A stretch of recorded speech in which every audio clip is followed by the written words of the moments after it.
ప్రభువునందు ప్రియ దేవుని బిడ్డలారా, నేటి వాక్య ధ్యానం కొరకు సహకారాన్ని ఇస్తున్న కుటుంబం ఏలూరు అమీనాపేట వాస్తవ్యులు మేడిబోయిన ధర్మలింగేశ్వరరావు గారు, వెంకటేశ్వరమ్మ గారు, వారి ఏకైక కుమారుడు మేడిబోయిన మురళీ గంగాధర్ జన్మదినము సందర్భంగా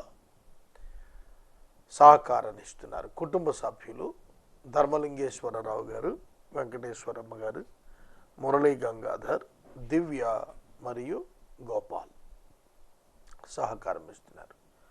దేవుడు ఈ కుటుంబాన్ని దీవించినట్లు ప్రార్థన చేద్దాం. మురళీ గంగాధర్కు జన్మదిన ఆశీస్సులు ప్రభు ఇవ్వాలని ప్రార్థిద్దాము. తలలు వంచండి, ప్రార్థనలో ఏకీభవించండి. ఎపిసోడ్ సహకారులు కావాలను ముందుకు రండి. ప్రార్థన. మమ్ములను మిక్కిలిగా ప్రేమిస్తున్న మా ప్రియ పరలోకపు తండ్రి, మీ పరిశుద్ధ ఘననామమునకు వందనాలు, స్తోత్రాలు. నేటి వాక్య ధ్యానము ద్వారా మాతో మాట్లాడమని ప్రార్థిస్తున్నాము. మురళీ గంగాధర్ కొరకు వందనాలు. బిడ్డకు మీరిచ్చిన నూతన జన్మదినము అను దయా కిరీటం కొరకై కృతజ్ఞతలు. మీ దాసుడు ప్రియ అన్న ధర్మ గారిని, వెంకటేశ్వరమ్మను దీవించండి. 20వ తారీఖు వారి వివాహ దినోత్సవం, వారి దాంపత్య జీవితాన్ని ఆశీర్వదించండి. దివ్య గోపాలను రక్షణలోనికి నడిపించండి. ఈ కుటుంబాన్ని మీ చేతికి సమర్పిస్తున్నాం. నూతన సంవత్సరం నూతన దీవెనలతో మురళిని దీవించమని అడుగుతున్నాను. మా ప్రేక్షకులు వాక్యం వినటానికి సిద్ధంగా ఉన్నారు. వారితో మీరు మాట్లాడగా వారికి క్షేమమగును కనుక మీరు మాట్లాడండి. మీ తలంపులు మీ ఆత్మశక్తితో అనుగ్రహించండి. యేసు నామమున ప్రార్థన చేస్తున్నాము తండ్రి, ఆమెన్. ప్రభువునందు ప్రియ దేవుని బిడ్డలారా, దయచేసి మీ పరిశుద్ధ బైబిల్ గ్రంథాన్ని తెరవండి. మత్తయి సువార్త 21వ అధ్యాయము 23వ వచనము నుండి వాక్యాన్ని గమనించండి. మత్తయి సువార్త 21వ అధ్యాయము 23వ వచనము నుండి మనం 27వ వచనము వరకు ఉన్న వాక్య భాగాన్ని నేడు ధ్యానించనున్నాం. యేసుక్రీస్తు ప్రభువు దేవాలయములోనికి వెళ్ళి బోధ చేస్తున్నాడు. ఆ సందర్భంగా ప్రధాన యాజకులు, ప్రజల పెద్దలు ఆయన యొద్దకు వెళ్ళి, ఏ అధికారంతో నువ్వు ఈ కార్యాలు చేస్తున్నావు, ఈ బోధ చేస్తున్నావు అని అడిగారు. ప్రశ్నకు ప్రశ్న చేత జవాబు చెప్పాడు ప్రభు. నేను కూడా మిమ్మల్ని ఒక విషయం అడుగుతాను, మీరు చెప్పండి. బాప్తిస్మం ఇచ్చి యోహాను ఇస్తున్న బాప్తిస్మం పరలోకం నుండి కలిగిందా, మనుషుల నుండి కలిగిందా? ఏ అధికారంతో అతడు ఇస్తున్నాడని మీరు అనుకుంటున్నారు అని అడిగాడు. వెంటనే వాళ్ళు పరలోకం నుండి కలిగింది అని చెబితే మీరెందుకు అతనిని ఒప్పుకోవటం లేదు అని అడుగుతాడు యేసు. లేదు, మనుషుల నుండి కలిగింది అని అన్నారు. మనుషులు అతనిని బహుగా ప్రేమిస్తున్నారు కాబట్టి వారికి భయపడి అన్నారు, మాకెందుకు అనుకుని ఈ సమస్య మాకు తెలియదు అన్నారు. అప్పుడు ప్రభువు నాకు తెలియదు అన్న ఆయన, నేను మీకు చెప్పను అన్నాడు. వాళ్ళు కూడా మేము చెప్పమంటే బాగుండేది, కానీ అలా అనలేదు. మేము చెప్పము అని అని వాళ్ళు అనకుండా మాకు తెలియదు అని అన్నారు. దాన్ని బట్టి ప్రభువు చెప్పినటువంటి మాట ఏమిటంటే, నేను కూడా మీకు తెలియచేయను అన్నాడు. ఈ సన్నివేశాన్ని కొంచెం లోతుగా మనం ధ్యానము చేద్దాము. 23వ వచనం చదువుతాను. ఆయన దేవాలయములోనికి వచ్చి బోధ చేస్తూ ఉండగా ప్రధాన యాజకులను, ప్రజల పెద్దలను ఆయన యొద్దకు వచ్చి, ఇక్కడ మత్తయి రాస్తున్నాడు. మత్తయి శిష్యుడు. మత్తయి రాస్తున్నప్పుడు అతడు ఒక ప్రాముఖ్యమైన మాట చెబుతున్నాడు. అదేమిటంటే, దేవాలయమునకు ఆయన వచ్చి బోధిస్తున్నాడు అన్నాడు. దేవాలయమునకు ఆయన వచ్చి బోధిస్తున్నాడు. వచ్చి బోధించుట అంటే రైటర్ యొక్క ప్రజెన్స్ కూడా అక్కడ ఉన్నది అని తెలుస్తోంది. దేవాలయానికి వచ్చి ఆయన బోధిస్తున్నాడు, వెళ్ళి బోధిస్తున్నాడు అని రాస్తారు. సాధారణంగా అవుటర్స్ రాసినప్పుడు, ఎరిగిన వారు రాసినప్పుడు ఆయన దేవాలయానికి వెళ్ళి బోధిస్తున్న సందర్భంలో అని రాస్తారు. కానీ ఇతడు రాస్తున్నాడు దేవాలయంలోనికి వచ్చి ఆయన బోధ చేస్తున్నాడు. అప్పుడు ప్రధాన యాజకులు, పెద్దలు ఆయన యొద్దకు వచ్చారు. ఒక విధంగా ఐ విట్నెస్గా ఈ ఇన్సిడెంట్ అక్కడ రికార్డ్ అవుతుందని నేను అనుకుంటాను. దేవాలయంలో ఎవరు బోధించాలి, ఇది ప్రశ్న. దేవాలయంలో ఎవరు పడితే వాళ్ళు బోధించకూడదు. దేవాలయంలో బోధించాలి అని అంటే హీ మస్ట్ బి ఎ లెవైట్, లేవీయుడై ఉండాలి, లేవీయుడై ఉండాలి, యాజకుడై ఉండాలి, కనుక బోధకుడై ఉండాలి, ధర్మశాస్త్ర ఉపదేశకుడై ఉండాలి. He must be trained, it seems, బోధ నేర్చుకున్నవాడై ఉండాలి. కనుక అట్లాంటి అర్హతలు ఏమీ యేసు ప్రభువుకు లేవు. యేసు ప్రభువుకు మనుషుల ఆలోచనలతో చొప్పున ఉన్న బోధక అర్హతలు, బోధకునిగా అర్హతలు కనపట్టలేదు. కానీ ఆయన దేవాలయంలోనికి వెళ్ళి బోధ చేసేస్తున్నాడు. కాబట్టి he's taking on his own. ఆయన ఆ పనిని తనంతట తాను తీసుకుని మాట్లాడుతున్నాడు. ఆయన బోధ చేసే పనిని తాను తీసుకున్నాడు. లేవీయులు చేయాల్సిన పని. యేసు లేవీయుడు కాదు, యేసు యూదా గోత్రానికి చెందినవాడు, లేవీ గోత్రానికి చెందినవాడు కాడు. మరి యేసు ఎందుకు బోధ చేస్తున్నాడు? యేసు ఎక్కడ ధర్మశాస్త్రం నేర్చుకున్నాడు? యేసు ఎక్కడ బలులు ఇస్తున్నాడు? యేసు ఎక్కడ యాజకత్వం చేస్తున్నాడు? లేదు. మరి అటువంటిప్పుడు దేవాలయంలోనికి వెళ్ళి ఎందుకు బోధ చేస్తున్నాడు? ఎజ్రాను గురించి రాస్తూ బైబిల్లో శాస్త్రి అన్నారు. ఎజ్రాను ఒక శాస్త్రి అన్నాడు. శాస్త్రి అంటే స్క్రిప్ట్ రైటర్, లేఖికుడు, ధర్మశాస్త్ర ప్రతులను తిరిగి రాసేటువంటి వృత్తి కలిగిన వాడు, బోధకర్హుడు. మరి ఇక్కడ యేసు ఏ విధంగా అర్హుడు అవుతాడు అంటే, హ్యూమన్ స్టాండర్డ్స్లో, మనుషుల యొక్క లెక్కలో మనం చూస్తున్నప్పుడు ఏమని తెలుస్తుంది? మనుషులు ఎప్పుడు కూడా క్వాలిఫికేషన్స్ ఎక్స్పెక్ట్ చేస్తారు. కనుక అథారిటీ ఏమిటని ఎక్స్పెక్ట్ చేస్తారు. కనుక యేసును కూడా అదే అడుగుతున్నారు. Who gave you the authority? ఎవరు నీకు అథారిటీ ఇచ్చారు? ఎవరు నీకు ఈ బోధ చేయమని చెప్పి పురమాయించారు? Who give you the authority? Who give you the permission? ఎవరు ఇచ్చారయా నీకు అధికారం? అది వాళ్ళు అడుగుతున్న ప్రశ్న. నేను 26 సంవత్సరాలు దేవుని సేవకు వచ్చి, నేను ఏ సంస్థ చేత నియమించబడలేదు, ఏ విధమైన థియాలజికల్ ఎడ్యుకేషన్ పట్టభద్రుడిని కాలేదు. నేను బోధ చేయటం ప్రారంభించాను. From the beginning day of my preaching I feel it's a special preaching. ఇది ప్రత్యేకమైన బోధగా నేను నా ఐడెంటిఫికేషన్లో నేను తెలుసుకున్నాను. I love preaching. వాక్యోపదేశం చేయటం నాకు ప్రియమైనదిగా ఎంచుకున్నాను నేను. సో చాలామంది నన్ను ప్రశ్నించారు ఆ కాలంలో, ఎవరితడు మాట్లాడుతున్నాడు, ఎందుకు ఇతడు మాట్లాడుతున్నాడు, ఇతనికి ఏం తెలుసని మాట్లాడుతున్నాడు. ఒక అన్న నాతో మాట్లాడుతూ, you are playing a game but you don't know the name of the game అన్నాడు. Yes, it is true on the time. ఆ సమయంలో ఆయన అన్నమాట వాస్తవం. I'm playing but I don't know the name of the game. I'm preaching but I don't know which doctrine it belongs to as human decided. మనుషులు సిద్ధాంతాలుగా వర్గీకరించుకున్న వాటిల్లో దేని కిందకి నా బోధ వస్తుంది అనేది it's a puzzle. In my first days, నా ప్రారంభ దినాల్లో నేను బోధ చేస్తున్నప్పుడు, నేను క్యారిస్మాటిక్గా, పెంటెకోస్టలా, బాప్టిస్ట్ థియాలజీనా, లేకపోతే బ్రదరన్ గ్రూపా, లేదంటే హెబ్రోనా, మెథడిస్టా, different denominations, different doctrinal standards ఉన్న వాటిని ఫాలో అవుతోంది. అప్పటికే 20 ఏళ్ల క్రితం నేను సేవకు వచ్చినప్పుడు. సో ఆ రోజున బ్రదరన్ పీపుల్ వాళ్ళు దే ఆస్క్డ్ మీ, వాళ్ళని అడిగారు, which group you belongs to or which doctrine you are teaching. So నాకు అవన్నీ తెలియలే. అవి నేను చెప్పాను ఒకటే, దేవుని వాక్యం తీసుకొని చెబుతున్నాను అని. ఇప్పటికీ అదే జవాబు నేను ఇవ్వగలిగేది. నేను బ్రదర్ అనా, పెంతెకోస్తలా, ఆర్థడాక్సా, ఏమిటి నేను? Nothing. I'm a simple Christian. I don't belong to anything. దేనికి చెందినవాడు కాదు. I belongs to Christ and the Bible.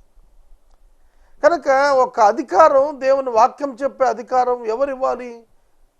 సాధారణంగా అయితే ప్రభుత్వానికి కూడాను ప్రశ్నించే దినం వస్తే, who gave you the authority to preach the word of God, who sent you for the missions అని అడిగితే, వన్ మిషన్ మస్ట్ సెండ్, ఒక సేవా సంస్థ పంపాల. That is the constitution of Christianity. క్రైస్తవ సంస్థల్లో కూడాను somebody should send, somebody should pray and send, they should feed or they should support. ఆ విధంగా ఉంటుంది.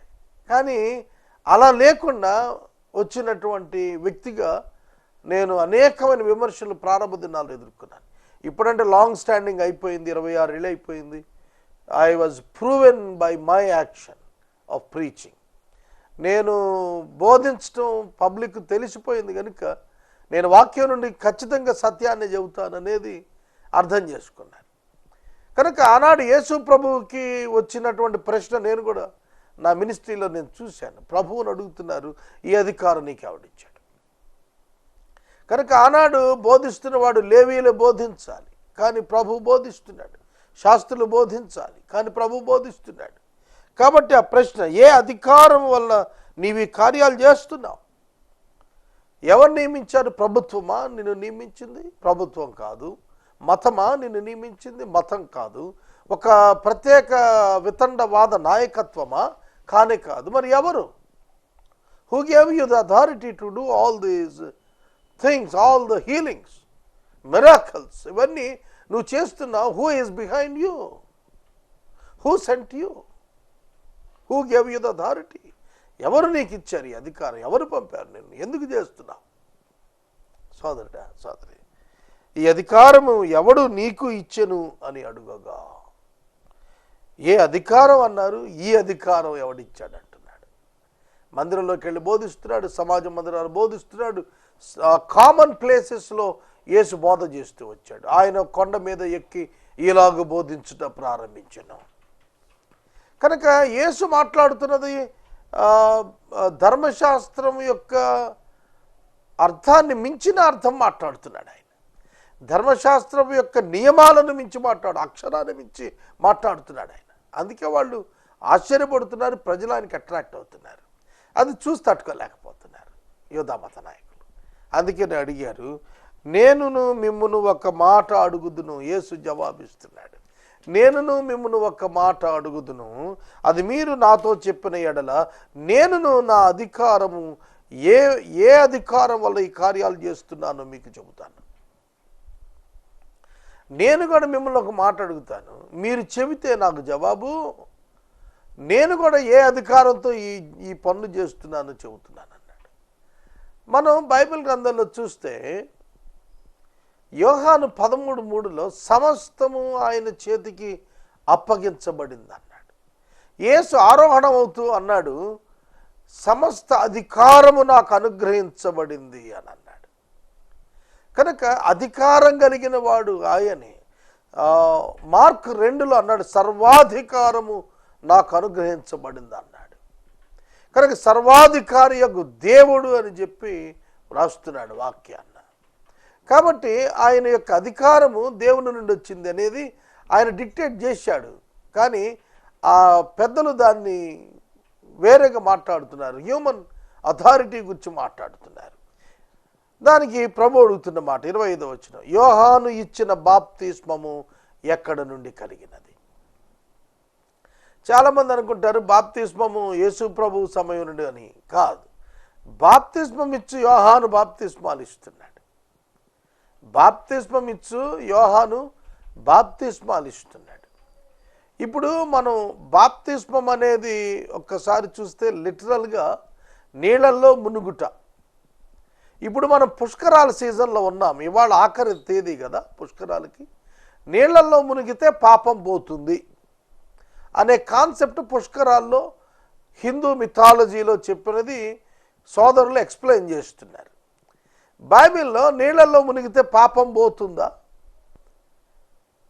పాప క్షమాపణ నిమిత్తము బాప్తిస్మం తీసుకోండి అంటే వాళ్ళు వచ్చి నీళ్లలో బాప్తిస్మం తీసుకున్నారు.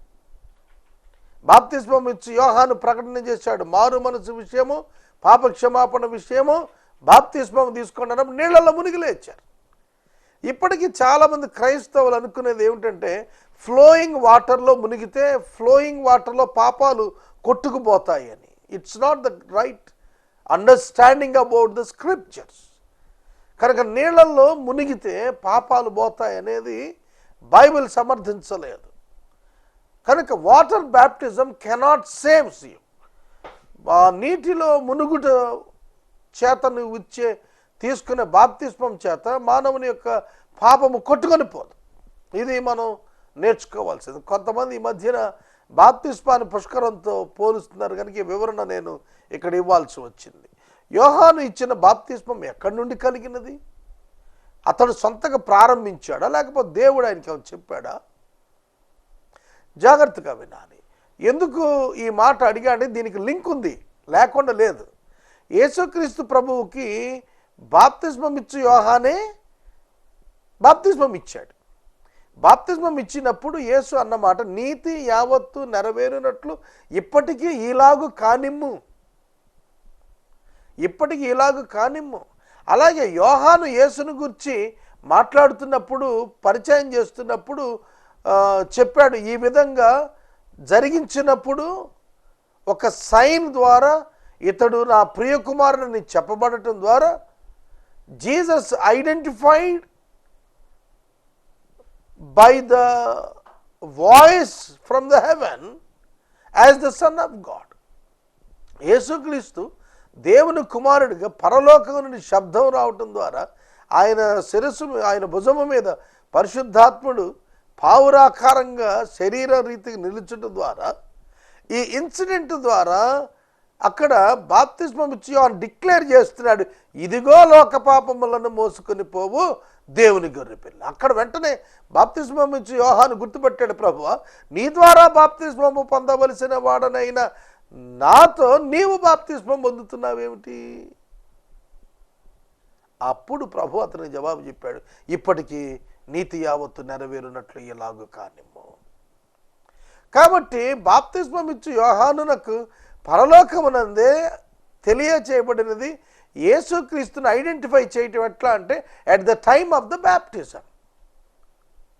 కనుక రాబోవు వాడవు నీవేనా, వేరొకరి కొరకు మేము కనిపెట్టవలసి ఉన్నదా అని బాప్తిస్మం ఇచ్చి యోహాను యేసునద్దకు కబురు పంపించారు. కనుక రాబోవు వాడవు నీవేనంటే already I have announced that you are the son of God. Is my declaration is right or wrong? నేను ప్రకటించింది రైటా కాదా? నీవేనా ఆయనవు లేక ఇంకోటి కోసం మేము చూడాలా? నీ కార్యాలు చూస్తుంటే నేను అడుగుతున్నాను అని జవాబు కొరకు ప్రశ్నను పంపించాడు బాప్తిస్మం ఇచ్చి యోహాను. ఎందుకంటే దేవుని గొర్రె పిల్లగా ఇంట్రడ్యూస్ చేసినటువంటి ఈ యోహాను సైతము యేసుక్రీస్తుని మెస్సియాగా చూచినప్పుడు ఒక కింగ్గానే అభివర్ణించుకున్నాడు మనసున. Deliverance of the people of Israel మీద అతని యొక్క అభిప్రాయం ఉంది. అందుకనే ప్రభువుకు ఆ కబురు చేశాడు. కనుక బాప్తిస్మం ఇచ్చి యోహాను యొక్క ఇస్తున్న బాప్తిస్మం పరలోకం నుండి కలిగినదా లేక మనుషుల నుండి కలిగినదా? ఈ రెండు ప్రశ్నలకు వారు షాక్ తిన్నారు. ఈ రెండు ప్రశ్నలు పరలోకము నుండి కలిగినదా మనుషుల నుండి కలిగినదా? ఈ రెండు ప్రశ్నలు కూడాను జవాబు వారు సమాలోచన చేసుకుంటున్నారు. కనుక యేసును ప్రశ్నించినప్పుడు పలుమార్లు ప్రశ్నతో జవాబు చెప్పుట యేసు ఆనువాయితీగా పెట్టుకున్నాడు. ఆర్గ్యుమెంట్ లెవెల్లో క్వశ్చన్కి క్వశ్చనే వేశాడు. క్వశ్చన్కి క్వశ్చన్, ప్రశ్నకి ప్రశ్నే జవాబుగా ఇచ్చాడు ప్రభు. కనుక అనేకమైనటువంటి డిబేట్స్లో వాక్యం మీద వచ్చిన ప్రశ్నలకు వాక్యం చేతే జవాబులను ప్రశ్న రూపంలో ఇవ్వటం నిపుణులైన దైవ సేవకులు ఏర్పాటు చేసిన పద్ధతిగా ఈనాడు మనం చూడగలుగుతున్నాం. ఈ రెండు ప్రశ్నలకు జవాబు వారికి తెలియదా? ఏం డిసైడ్ చేస్తారు? బాప్తిస్మం ఇచ్చు యోహాను యెషయా గ్రంథంలో చెప్పబడినటువంటి అరణ్యములో వినబడుతున్న ఒక శబ్దము. రాబోవు ఏలియా ఇతడే అని చెప్పబడినది ఈయనను గూర్చియే. లేఖనాలను ఎరిగిన వారు బాప్తిస్మం ఇచ్చు యోహానును గూర్చి ఏం గుర్తుపట్టారండి? ప్రధాన యాజకులు కానీ, యాజకుడు కానీ, లేవీయుడు కానీ, శాస్త్రి కానీ, సద్దూకీయుడు కానీ, పరిసయ్యుడు కానీ ఎన్నడైనా యోహానును పరలోకం నుండి వచ్చిన శబ్దంగా, రాబోతున్న ఏలియాగా ఒక్క పర్యాయమైన ఐడెంటిఫై చేసి అతన్ని వెంబడించారా? ప్రొఫెషనల్ జలస్తోనే చూశారు, ప్రొఫెషనల్ జలస్తోనే చూశారు తప్ప ఒక దైవజనునిగా చూడగలిగారా? ఒక దైవజనునిగా చూస్తే బాప్తిస్మం ఇచ్చు యోహాను ఊరిలో నుండి వెళ్ళి అరణ్యంలోనికి వెళ్ళి అక్కడ కొండల మధ్య వాగుల మధ్య తిరగాల్సిన పనే వచ్చింది? పుట్టదైన దాగి మిడతలు తిని ఒంటే చర్మము తోలు దట్టి కట్టుకొని తిరగాల్సిన పనేమొచ్చింది? పట్టణాల్లో దేవాలయం దగ్గర సంచరిస్తూ బోధకుల్లా తిరగచ్చు కదా. మీరు గమనించారో లేదో, ప్రధాన యాజకులు ఎక్కడ బాప్తిస్మాలు ఇవ్వలేదు. బాప్తిస్మం ఇచ్చి యోహాను బాప్తిస్మం ఇస్తున్నాడు. బాప్తిస్మం ఇచ్చి యోహాను బాప్తిస్మాన్ని ఇస్తున్నప్పుడు మరి వాళ్ళు ఖండించాలి కదా. బాప్తిస్మం ఇచ్చి యోహాను దగ్గరికి వెళ్ళి అడిగిన దాఖలాలు బైబిల్లో ఎక్కడ కనపట్టలా. నువ్వే అధికారంతో బాప్తిస్మం ఇస్తున్నావని మత నాయకులు వెళ్ళి అడగల. ఏదో బాప్తిస్మం ఇచ్చి యోహాను ఎక్కడ మెరకల్స్ చేసినట్టుగా కనపడదు. మెరకల్స్ చేసినట్టుగా, హీలింగ్స్ చేసినట్టుగా, సైన్స్ సూచక క్రియలు చేసినట్టుగా, అద్భుతాలు చేసినట్టుగా కనపడదు. బాప్తిస్మం ఇచ్చి యోహాను బోధలు చేస్తున్నట్టుగా కనపడదు. హెచ్చరిక చేస్తున్నట్టుగానే కనబడుతుంది, బుద్ధి చెబుతున్నట్టుగానే కనబడుతుంది, వాగ్యుద్ధం చేస్తున్నట్టుగానే కనబడుతుంది. కానీ యేసైతే అట్లా కాదు. సూచక క్రియలు చేశాడు, అద్భుతాలు చేశాడు, బోధ చేస్తున్నాడు, ఆయన సూచనలు ఇస్తున్నాడు, కనుక ప్రాఫెసీ చెబుతున్నాడు, ఏం జరుగుతుందో చెబుతున్నాడు, లేఖనాలను వివరిస్తూ అవి నా సందర్భాన నెరవేరాయని చెప్పి నొక్కి ఒక్కానిచ్చి మాట్లాడుతున్నాడు. కాబట్టి బాప్తిస్మం ఇచ్చే అంత వాళ్ళకి ట్రబుల్గా they don't feel that it is the competition for them. వాళ్ళు బాప్తిస్మం ఇచ్చి యోహాన్ని వాళ్ళకి కాంపిటీషన్గా, వాళ్ళకి పోటీగా వాళ్ళు భావించరా. కానీ యేసు ప్రభు దగ్గరికి వచ్చేటప్పటికి జనసమూహాలు యేసు వెంబడి వెళ్ళిపోతున్నారు. అక్కడ వారికి బాధ కలిగింది. కొంతకాలానికి దేవాలయాలు ఖాళీ అయ్యేట్టున్నాయే అని మత నాయకులు యేసునొద్దకు వచ్చి ప్రశ్నించడం ప్రారంభించారు. ఇవాళ అదే పరిస్థితి, ఆ రోజు అదే పరిస్థితి. ప్రభువు పరలోకం నుండి కలిగిందా అని చెప్తే గనుక వాళ్ళు, మరి పరలోకం నుండి కలిగినట్లయితే మీరు అతనిని ఎందుకు నమ్మలేదు అని అడుగుతాడు. మనుషుల వలన అని చెప్పితేమా, జనులకు భయపడుతున్న అందరూ యోహానును ప్రవక్త ఎంచుచున్నారు. తమలో తాము ఆలోచన చేసుకున్నారు. పరలోకం నుంచి వచ్చింది అని అంటే దేవుడు ఆయన పంపితే మీరెందుకు అతను ఒప్పుకోవటం లేదు? మీరెందుకు ఒప్పుకోలేదు ఆయన్ని? లేదు, మనుషుల నుండి వచ్చిందంటే జనం కొడతారు. ప్రవక్తని జనాల్లో వచ్చేసింది. ఇవాళ రిలీజియన్ మనుషుల్లో అంతరంగాల్లో చొచ్చుకుపోయి, నాటుకుపోయి నిలబడిపోయింది. ఎవరైనా ఒక వ్యతిరేకమైన కామెంట్ మతం మీద చేస్తే వాళ్ళ సంగతి తేలుస్తారు. ఈ మధ్యన సమరం గారు పుష్కరాల మీద ఒక స్టేట్మెంట్ ఇచ్చాడు. అదే స్టేట్మెంట్ ఒక బిషప్గా నేను మాట్లాడుంటే రాళ్లతో కూడా చంపేవాడు. నేను ఎందుకు చెబుతున్నా అంటే అది మతం, మత భావాలు అనే అంశానికి చెందిన అంశంగా వాళ్ళు భావిస్తారు. కనుక మనుషులు ఏ విధంగా తీసుకుంటారు? ప్రవక్తను తీసుకొచ్చి ఇది మనుషులు చేశారు, మనుషుల్లో పుట్టాడు ఇతను, మనిషి వంటి వాడు అని అంటే ప్రజలంతా అతను వెంబడిస్తున్నారు, అతని ఫాలోయింగ్ ఎక్కువగా ఉంది. కాబట్టి వాళ్ళందరూ వచ్చి దాడి చేస్తారు. ఎందుకు వచ్చిన గొడవ మనకి? కనుక రెండిటికి జవాబు ఎరిగిన వారే, కానీ రెండిటికి జవాబు చెప్పటానికి ఇష్టపడక వాళ్ళు మాట దాటేశారు. వాళ్ళు ఏమన్నారు? మాకు తెలియదు అన్నారు. అదేంటి తెలియపోవటం? మీకు తెలియపోవటం ఏంటి అసలు? మీరు మత నాయకులై ఉండి, బోధకులై ఉండి నన్ను ప్రశ్నించడానికి వచ్చినటువంటి మీరు ఒక జడ్జిమెంట్కి వచ్చారు కదా. పరలోకం నుండి అధికారం వచ్చింది అని అంటే ఏమిటి సైన్ ఏమిటి? చాలాసార్లు ఆర్గ్యుమెంట్ అయిందండి యేసుప్రభు విషయంలో. యేసుప్రభు శిష్యులు దయ్యాలను వదిలిస్తున్నప్పుడు అక్కడ ఒక టాక్ వచ్చింది. ఏమిటంటే ఇతడు బయల్జూబుల వలన దయ్యాలు వదిలిస్తున్నాడు. బయల్జూబు అంటే లూసిఫర్ అన్నమాట, దయ్యాల నాయకుడు, దయ్యాల అధిపతి. నేను బయలుజూబు చేత నేను గనక దయ్యాలు వదిలిస్తుంటే మరి మీ పిల్లలు దేంతో వదిలిస్తున్నారు? అంటే దయ్యం పట్టిన వాడు చేసే కార్యాలు ఎలా ఉంటాయో, దేవుని ద్వారా కలిగే కార్యాలు ఎలా ఉంటాయో వివేచించలేనటువంటి వారు మీరు మత పెద్దలు ఎట్లా అయ్యారు? సోదరుడా, సోదరి, ద సేమ్ ఆర్గ్యుమెంట్ నేను కూడా చాలా సందర్భాల్లో నా విషయంలో నేను మాట్లాడుకోగలిగాను. దయ్యం పట్టిందని ఎంతోమంది నన్ను కూడా అన్నారు. కానీ దయ్యము దేవుని వాక్యం ఎందుకు చెబుతుంది? దయ్యము దేవుని వాక్యం సత్యములో ఎందుకు చెబుతుంది? వక్రీకరించి చెబుతుంది, వెలుగుదూత వేషంతో చెబుతుంది. కానీ వాక్యాన్ని సత్యముగా ఎందుకు చెబుతుంది?